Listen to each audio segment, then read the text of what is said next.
memilih masakan ini yaitu yang pertama, bahan makanan mudah dicari dan masakan mudah dibuat. Yang kedua, banyak orang yang menyukai makanan ini karena makanan ini cocok dengan lidah orang Indonesia. Sejarah dari fettuccine carbonara terdapat dua teori. Teori pertama yang menyebutkan carbonara ditemukan oleh Carbonite, pekerja pembuat orang yang tinggal di pegunungan Apennina. Saat tinggal di luar rumah, ia memasak pasta dengan keju, daging asin, minyak zaitun, dan garam.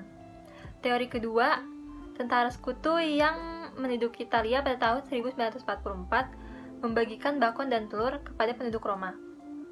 Mereka memasak makanan dengan anglo di jalan-jalan kota dan menciptakan pasta dengan tambahan keju.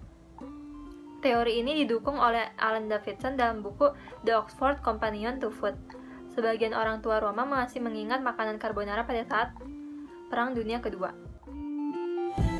Ini ada alat dan bahan yang dibutuhkan untuk membuat carbonara ini. Yang pertama itu alat-alatnya ada teflon, terus parutan, terus ada spatula, pisau, panci, sama piring. Nah, untuk bahan-bahannya sendiri ini dia pakai yummy cheese yang 250 ml. Terus ada creamy full cream, terus ada La Fonte, ada Royco ayam, terus ada keju Kraft yang milk soft, terus ada lada hitam bubuk yang 55 gram, sama smoked beef.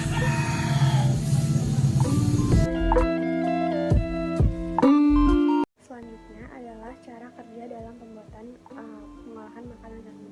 Pertama-tama kita harus menyiapkan bahan yang sudah kita siapkan, lalu kita juga harus mencuci alat-alat yang akan kita gunakan.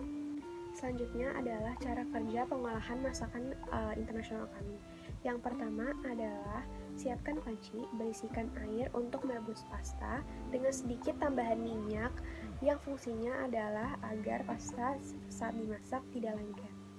Selanjutnya, tumis bawang putih hingga harum, lalu masukkan juga smoked beef dan aduk rata. Setelah itu, masukkan susu cair, lalu aduk.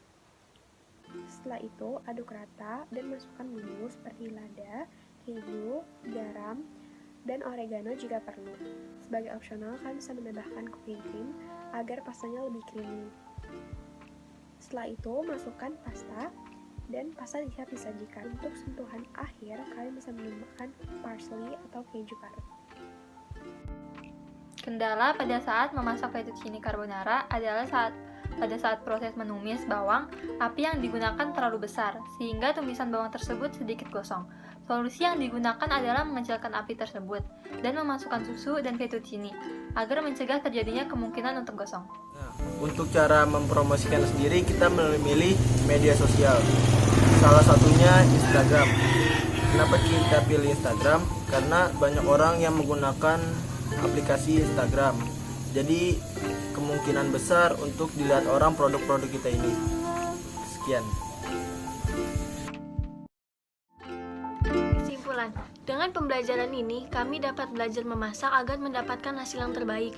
Kami juga belajar metode memasak fettuccine seperti menumis dan juga merebus. Kami juga belajar mempromosikan makanan kami dan mengetahui metode promosi yang paling efektif.